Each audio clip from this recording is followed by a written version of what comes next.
Middle class అంటే ఎంత కష్టపడ్డా ధనవంతులు కాలేరు, అట్లని తక్కువ స్థాయికి దిగజారలేరు. జీవితాంతం గానుగెద్దులు లెక్క కష్టపడుతున్నా ఎక్కడ వేసిన గొంగలి అక్కడే అన్నట్టు ఉంటుంది పరిస్థితి. ఖర్చులు ఎక్కువ, ఆదాయం తక్కువ. ఆదాయం తక్కువ ఉందని ఖర్చు పెట్టకుండా ఉండలేరు. కారణం ఖర్చులో మనం పై తరగతి వాళ్ళతో పోల్చుకుంటాం, ఆదాయంలో మాత్రం ఎట్లాంటి పోలికలు ఉండవు. అట్లాంటిది ఇప్పుడు మిడిల్ క్లాసు మరొక కొత్త ట్రాప్లో పడిపోతుంది. అదే లగ్జరీ ట్రాప్. భారతదేశంలో 30,000 రూపాయల కంటే ఎక్కువ ఖర్చు పెట్టి ఫోన్లు కొంటున్న వాళ్ళలో మిడిల్ క్లాస్ పీపులే ఎక్కువ ఉన్నారంట. అంతేకాదు 10 లక్షల రూపాయల కంటే ఎక్కువ ఖర్చు పెట్టి కార్లు కొంటున్న వాళ్ళలో కూడా మిడిల్ క్లాస్ పీపులే ఎక్కువ ఉన్నారంట. పోనీ ఇవన్నీ మన దగ్గర ఉన్న సేవింగ్స్ తోటో లేకుంటే చేతిలో ఉన్న పొదుపు చేసుకున్న డబ్బులతోటో కొంటున్నామంటే అది కూడా లేదు. పూర్తిగా క్రెడిట్ బేస్డ్గా, అంటే క్రెడిట్ కార్డులు, లోన్లు, ఈఎంఐలు ఇవన్నీ పెట్టి మనం ఈ వస్తువులన్నీ కొనుక్కున్నాం. 2026 మార్చి 1 నెలలనే భారతదేశ వ్యాప్తంగా 2 లక్షల కోట్లకు పైగా జనం క్రెడిట్ కార్డుల మీద ఖర్చు చేసిర్రు. భారతదేశంలో 11 కోట్లకు పైగా క్రెడిట్ కార్డులు ఉన్నాయి. అంటే ప్రజలు వాళ్ళు సంపాదిస్తున్న దానికంటే ఎక్కువగా అప్పు తీసుకొచ్చి ఖర్చు పెడుతున్నారు. 2021లో ఈ లగ్జరీ మార్కెట్ వాల్యూ $6 బిలియన్ల ఉండే భారతదేశ వ్యాప్తంగా. అదే 2020 నాటికి $9 బిలియన్ల చేరుకుంది. 2028 నాటికి ఇది $15 బిలియన్ చేరుకుంటుందని చెప్పి ఆర్థిక నిపుణులు అంచనా వేస్తున్నారు. ఈ లగ్జరీ వస్తువుల కొనుగోలు విషయంలో ముందున్నది ఎవరు తెలుసా? Aspirational middle class. ఈ ఆస్పిరేషనల్ మిడిల్ క్లాస్ వాటానే 60 నుంచి 70% వరకు ఉంది ఈ లగ్జరీ వస్తువుల కొనుగోలు మార్కెట్లో. ఇందాక నేను చెప్పుకున్నాం కదా, 30,000కు పైబడ్డ ఫోన్లు కొనే వాళ్ళలో అత్యధికులు ఈ ఆస్పిరేషనల్ మిడిల్ క్లాస్ నుంచే ఉంటున్నారు. 10 లక్షలకు పైగా డబ్బులు పెట్టి కార్లు కొనే వాళ్ళలో కూడా ఈ ఆస్పిరేషనల్ మిడిల్ క్లాస్ పీపులే ఉంటున్నారు. దీనికి ప్రధాన కారణం ఏందో తెలుసా?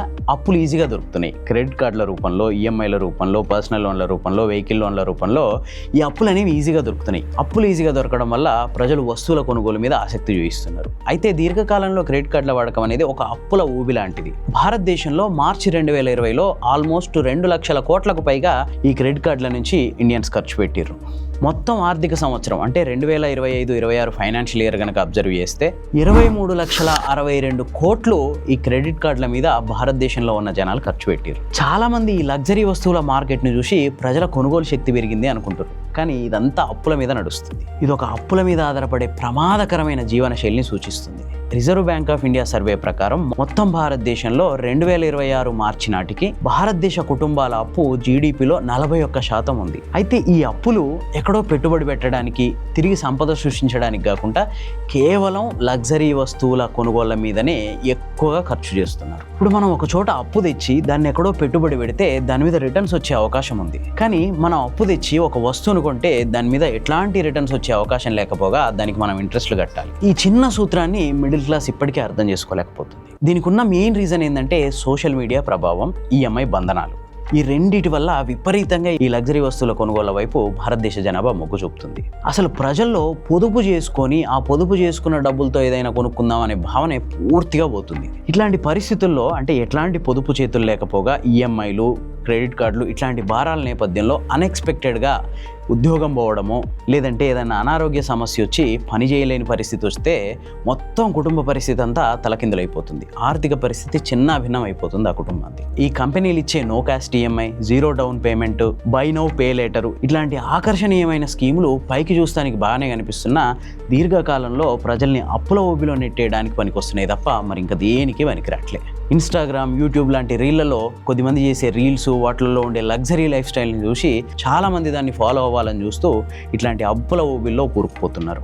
దీని అంతటికీ చెక్ పెట్టాలంటే మనం చేయాల్సింది ఒకే ఒకటి, పొదుపు చేసిన తర్వాత మిగిలిన డబ్బులతో మాత్రమే మనం వస్తువుల కొనుగోలు వైపు వెళ్తే ఇట్లాంటి సమస్యలన్నిటికీ చెక్ పెట్టినట్టు అవుతుంది. మనం కట్టే ఈఎంఐలు మన ఆదాయంలో 30% మించకూడదు. ఫర్ ఎగ్జాంపుల్ మన నెలకు ఒక 50,000 రూపాయలు సంపాదిస్తున్నామంటే అందులో 15,000కి మించి ఈఎంఐ ఉండకూడదు. మిగతా 20% అంటే 10,000 రూపాయలు సేవింగ్స్లోకి వెళ్ళిపోవాలి. మిగతా 25,000 మన ఖర్చులకు ఉండాలి. ఇట్లా అయితేనే మన ఆర్థిక పరిస్థితి తలకిందులు కాకుండా ఉంటుంది. వాస్తవానికి మనకు జీతం రాగానే ఫస్ట్ చేయాల్సింది పొదుపు చేసిన తర్వాత మిగతా డబ్బును మనం ఖర్చు పెట్టుకోవాలి. కానీ ఇప్పుడున్న పరిస్థితి ఎట్లా ఉందంటే ముందు ఖర్చు పెట్టుకుందాం, మిగిలితే పొదుపు చేద్దాం, లేదంటే లేదు.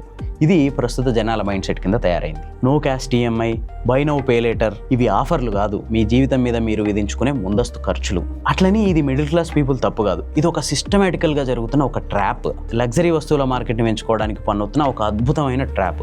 దీంట్లో మిడిల్ క్లాస్ చిక్కుకొని విలవిల్లాడుతుంది. మార్కెటింగ్, సోషల్ మీడియా ఇవన్నీ మిమ్మల్ని లగ్జరీ లైఫ్ వైపు మీ చేయి బట్టి గుంజుకోబోతున్నాయి. కానీ ఒక్కటి మాత్రం గుర్తుపెట్టుకోండి, బయటికి రిచ్గా కనిపించడం కాదు మనకు కావాల్సింది, లోపల ఫైనాన్షియల్గా స్టేబుల్గా ఉన్నామా లేదా అనేదే మన అసలైన సక్సెస్కి సంకేతం. ఈ వీడియో కనుక మీకు నచ్చితే లైక్ చేయండి, షేర్ చేయండి. ఇలాంటి మరిన్ని మంచి వీడియోల కోసం ది ఫోర్త్ ఎస్టేట్ ఛానల్ని సబ్స్క్రైబ్ చేసుకోండి.